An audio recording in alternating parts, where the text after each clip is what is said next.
So we're back with the Mustang project again, and I want to thank you guys that have been following along and subscribing to the channel. Today we're going to learn a little bit more about small block Ford water pumps, and specifically why the water pump that's on the car right now isn't quite keeping up with the demands. So we're going to dump the coolant out, take the old pump off, compare it to the new pump, show you why the new pump should work much better than the old pump, put the new pump on, put the coolant back in, fire the thing up, take it for a drive, and hopefully the temperature gauge is going to be in a happier place. And as a result, the driver is going to be in a happier place driving the car as well. So let's get into our shop clothes, let's get the wrenches out, and let's get after it. Drain pan.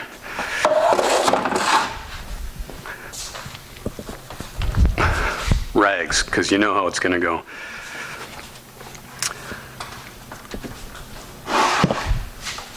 Okay, just reach down and open up our drain cock,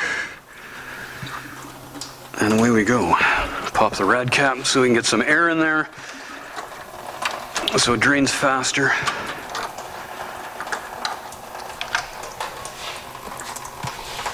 And open it up a bit further.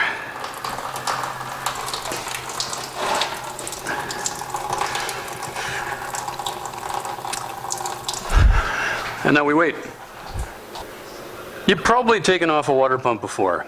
It's not rocket science. Undo the hoses, undo the bolts, try not to get covered in coolant. So if you're thinking, now might be a good time for time lapse, angry music, you're thinking in the right direction. Here we go.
Not sponsored by Summit, just a coincidence.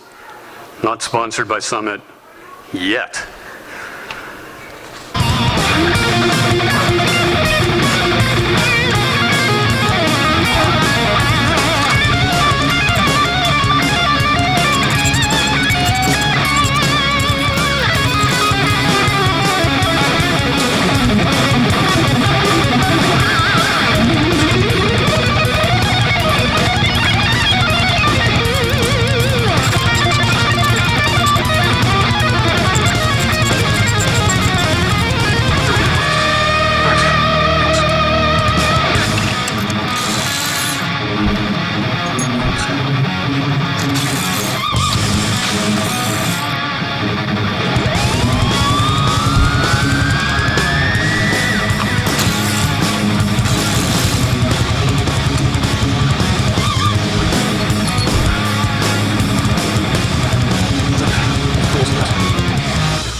made a colossal mess.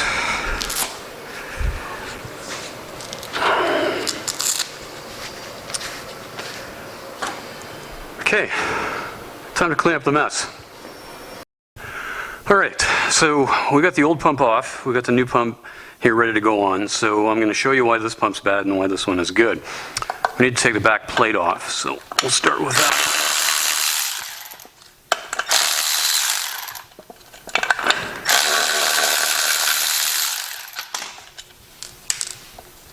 And this is probably glued on really good, yeah. Pry bar.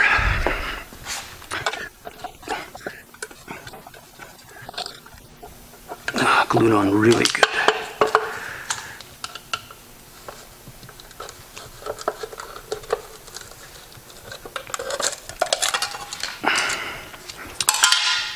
Okay, so there's the inside of that one. Bad pump. Now let's compare it to good pump.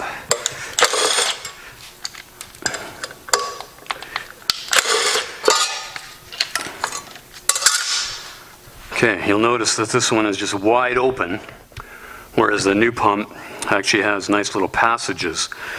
So with this one, the impeller just thrashes around madly, and you're hoping that some water eventually finds its way out, you know, the two corners here.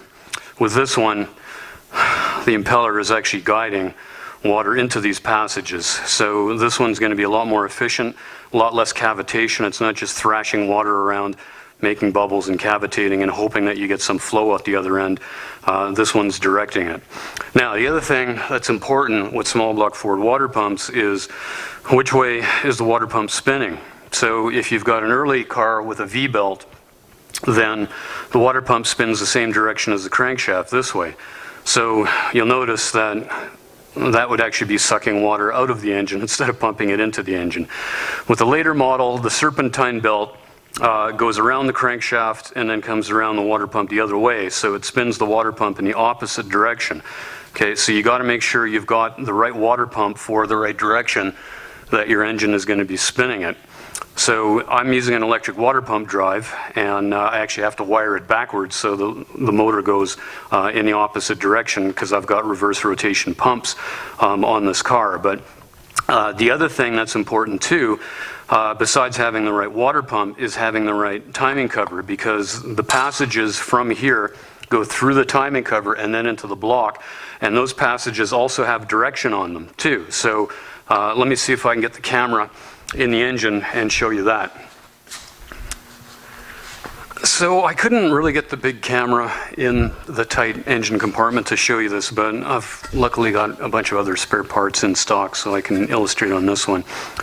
So you'll notice the passages are angled going into the timing cover and then ultimately out here into the block.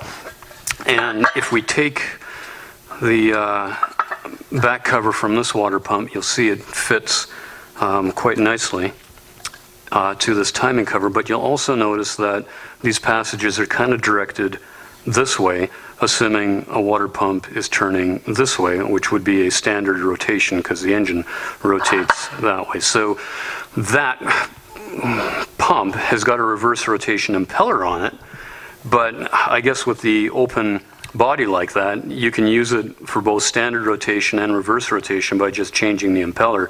So I guess it was a cost-cutting thing at Ford to do it that way, but you can clearly see that this backing plate and this particular timing cover is designed for a standard rotation water pump. So we want to have the timing cover, which I've got, that has the passages going the other way, so assuming a reverse rotation water pump.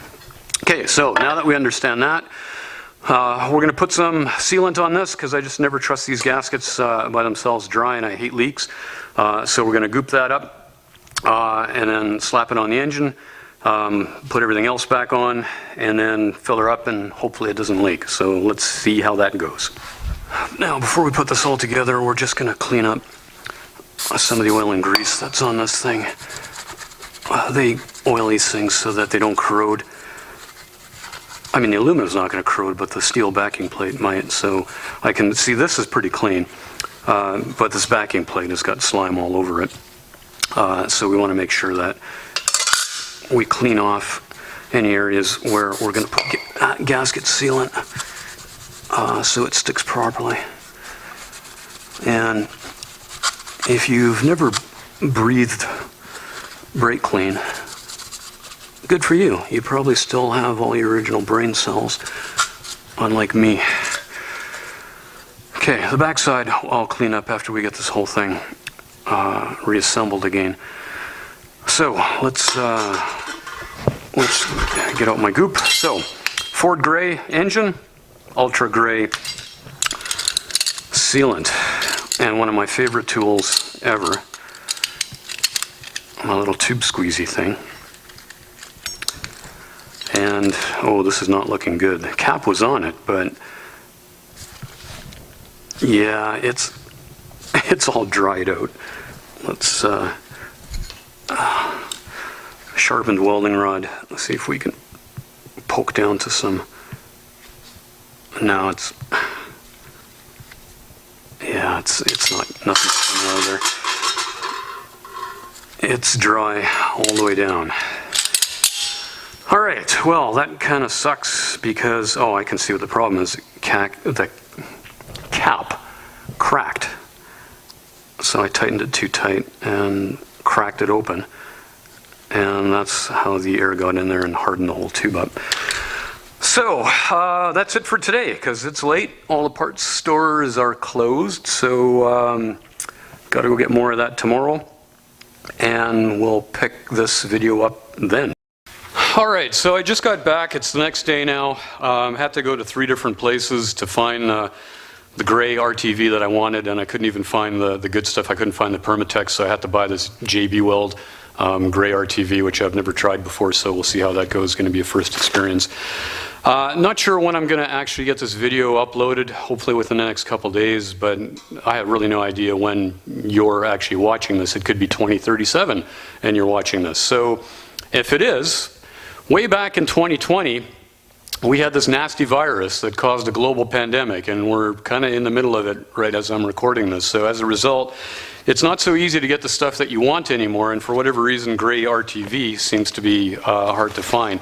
The other thing that's almost impossible to find right now are disposable gloves, so like a nitrile glove, and as a result, I'm using these crappy 5 mil thick ones, which literally break just putting them on, but it's all I can get right now. The other thing that's happening right as I'm recording this right now is this. Rocky Mountain Race Week 2020. Today is Tech Day, and they're going to start running any second. I've got the TV on in the shop here to watch the live streaming that, again, is going to start momentarily.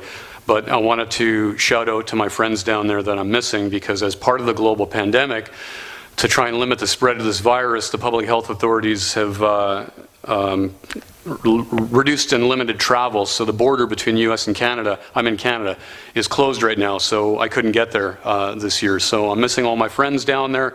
I wanted to shout out to all of the guys running the stick car class. I love you guys. I miss you guys. I don't know if you miss me, but the class is definitely missing one entrant this year. I would have been there at my GTO. And while I'm at it, special shout out to a certain Brown Chevelle. It's an inside joke, but she knows who I'm talking about. So anyway, while I'm stuck here, I've got this, so I can try and get the rest of this thing back together, at least get it on the road, and try and enjoy that in the meantime, and watch all my friends on the live stream while I can't be there. So good luck, everybody, if you're watching me. And for those of you that are watching this after the fact, you can probably go back and find the live stream on YouTube. It's bangshift.com. Wanted to call out for those guys too, my friends there, Chad and Brian Loans. Thanks for doing the live stream. For those of us that are stuck at home that can't attend, at least I can watch all my friends, and it's better than absolutely nothing. Anyway, get changed into my shop clothes, and then we're going to get back after this thing. So let's see how that goes. All right, got our RTV. So we're going to goop this thing up, put the gasket on, give it a few minutes, and then we'll throw it on the engine.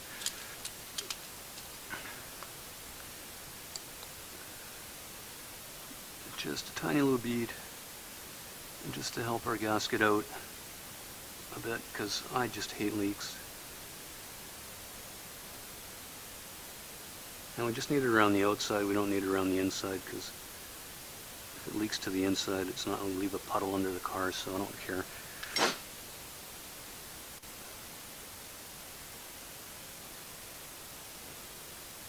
Okay. And a cap full of acetone to clean the stuff off your fingers, mostly, or off the cheap-ass gloves, which don't seem to be compatible with the acetone either. Okay, we'll see how that turns out. How's my aim? Not bad. Okay, so there's the first story. Do another one here. Put the backing plate on.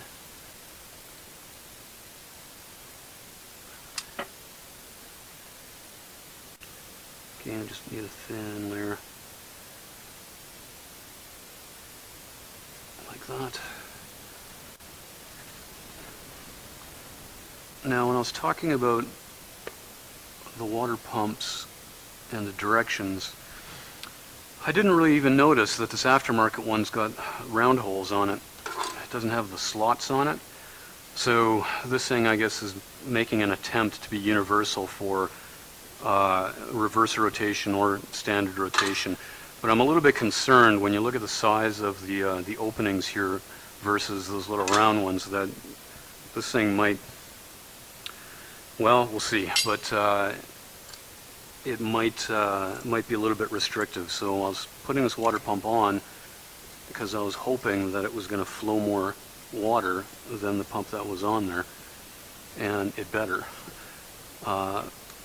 But again, I'm a little bit concerned because of the size of those openings, and that's the wrong socket. Need that one.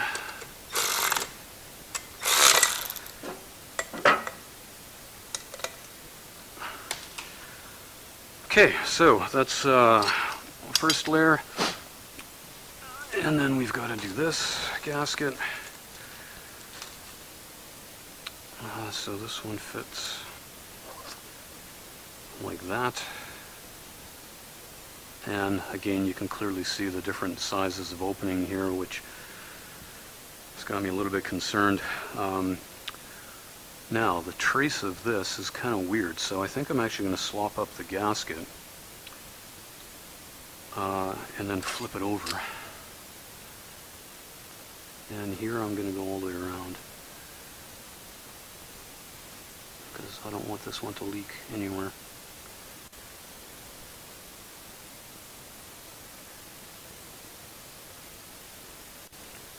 Yeah, just ignore my shaky hands, but this is all part of my health.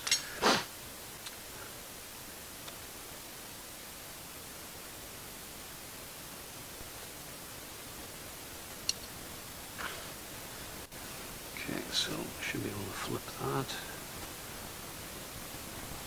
like that. And one more layer of goop, and then we're done. Slap it on the engine.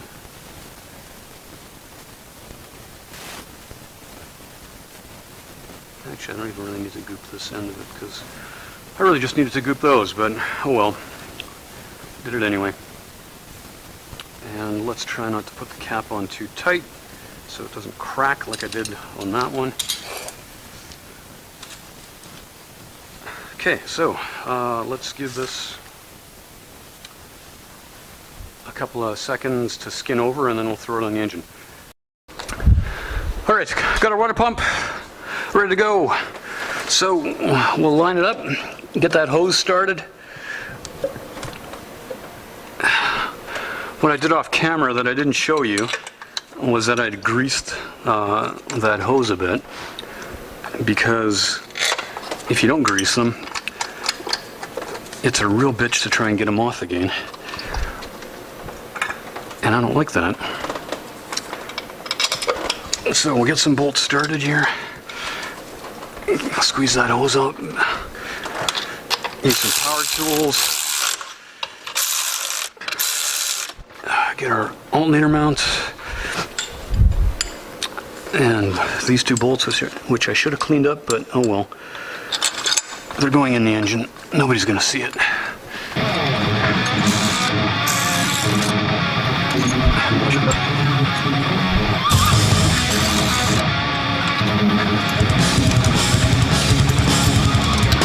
And of course, you should never use impact to tighten stuff because you don't know how tight it's going to be. Always tighten stuff by hand, and if it's critical, then put a torque wrench to it. If it's super critical, then use a bolt stretch gauge. Water pump's not that critical. All right, let's get our...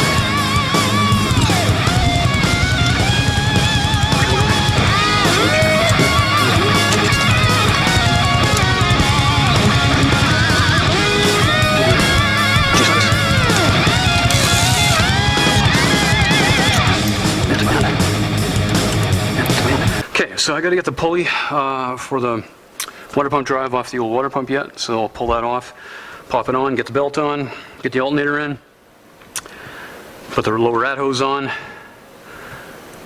and yeah, so let's get working on that.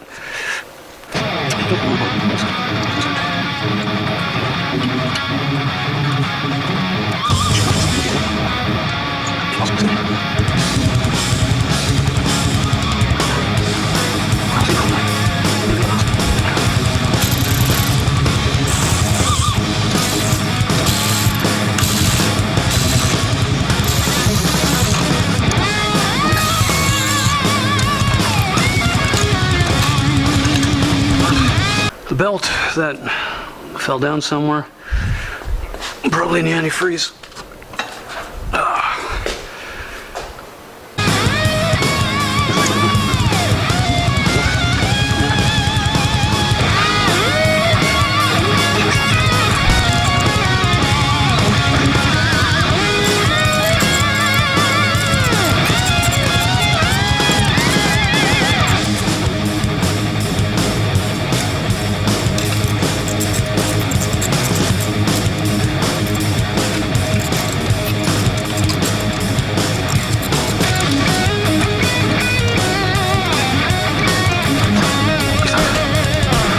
Crazy grease.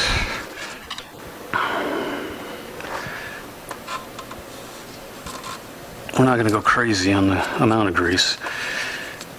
Just put some on there so that hose will come off with a reasonable fight.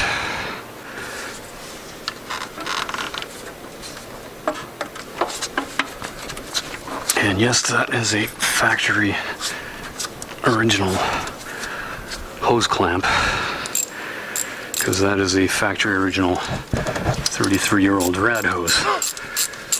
Probably not the smartest thing to keep running it, but it's still nice and soft. It's had a pretty sheltered life.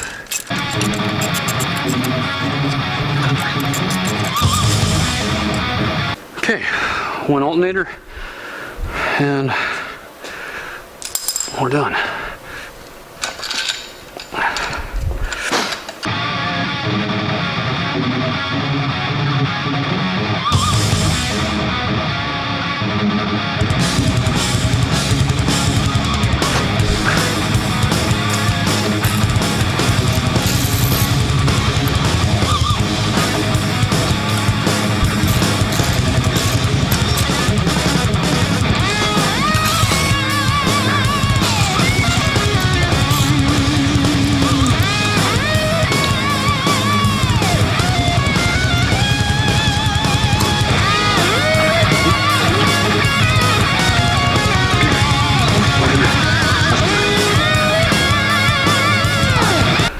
And that is our water pump swap. So hopefully we learned a little bit about small block Ford water pumps. I'm going to let this sit for a few hours, let that silicone do its thing, and then we're going to fill it up with distilled water and some water wetter, because when you're racing you shouldn't have antifreeze in there. So we'll put the antifreeze in before the winter, but for the summer, for race season, we run distilled water and we run water wetter with it. So that's the last thing to do, and then we'll take it for a drive. it's the next day, and it's hot, which is a perfect day for torturing a cooling system, testing out the new water pump. So we let it sit overnight, let the RTV do its thing. So we're going to fill it up now with water, and then distilled water. So using the funnel that I made in junior high metal shop, we're going to refill, and hopefully nothing's going to come out the bottom, because I really hate mopping up leftover antifreeze. Now, one of the great things about having an electric water pump drive is once I get some water in here and the water pump is wet, I can turn the water pump on without having to fire up the engine, and we can circulate the coolant and get all the air out of the system. So that's a nice little bonus. Man, I feel like drinking half of this gallon myself right now. It is hot. I need air conditioning.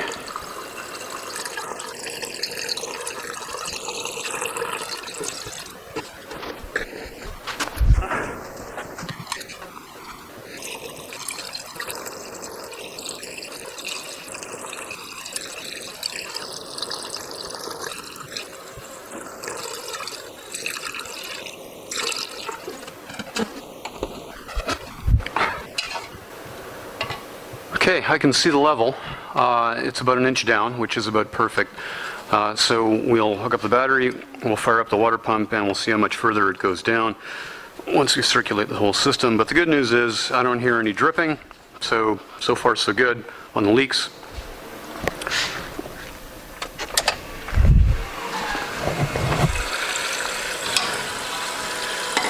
Okay, so that did pull the water level down a little bit, so we'll go grab another jug and we'll top it up. We'll let this circulate a bit so it'll mix up the water with the water while I go get another jug. We'll be right back.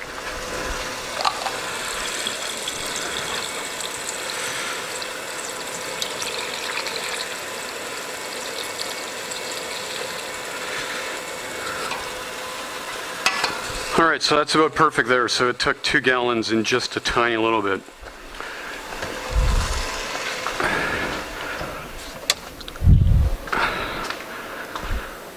And we should be good and mixed up by now.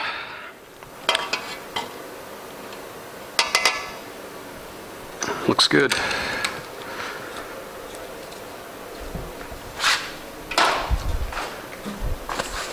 All right. We're going to give it a couple more hours. We're going to target the hottest part of the day. So stand by, and we're going to go for a drive and see what the temperature gauge looks like. Okay, so the problem was on the highway at higher speed, water pump wasn't moving enough water, so it would heat up. In the city it's actually fine. So we're going to do a bit of highway driving here and see what the temperature does.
so definite improvement.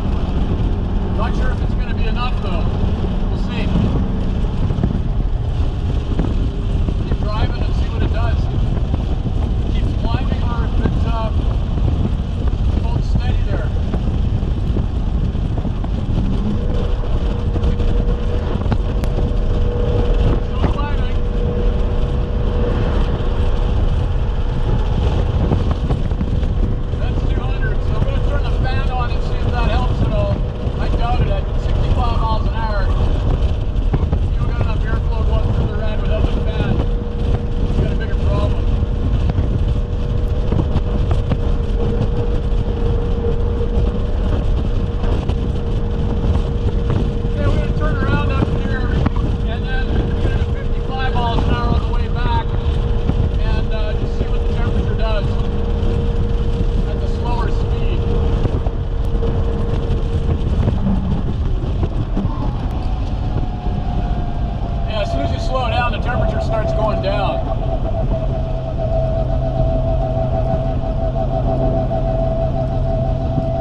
So it wasn't a lot happier at 55,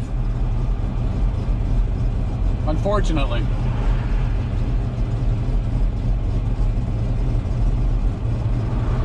But sitting still now with the fan running, temperature's actually coming down. So again, it's not an airflow problem, it's a water flow problem. So just got back in the shop. It's still pretty hot, so I got the fan and the water pump running still to cool it down a little bit. I was hoping for a better result. Honestly, I'm a little bit disappointed. Kind of surprised. The original engine, I used to drive the thing to Fargo and Brainerd and all kinds of places with the electric water pump drive on there. Never really had an overheating issue. So for whatever reason, this street motor wants to make more heat than the other motors, so I just got to deal with it. I'm not done yet though. I mean, I can always take the electric drive off and run a belt drive and just give up those few horsepower. I'm not trying to set national records anymore, but you know, it's important that I can drive the thing in the heat from one track to the next without having to worry about the thing overheating. So yeah, anyway, disappointing result for that effort and a couple $100, whatever I've got into it, but keep moving forward.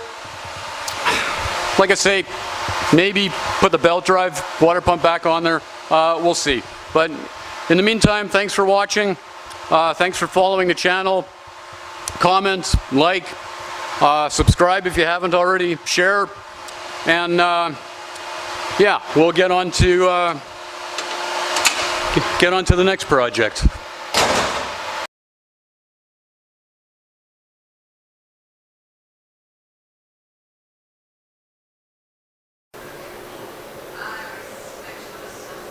I need a script.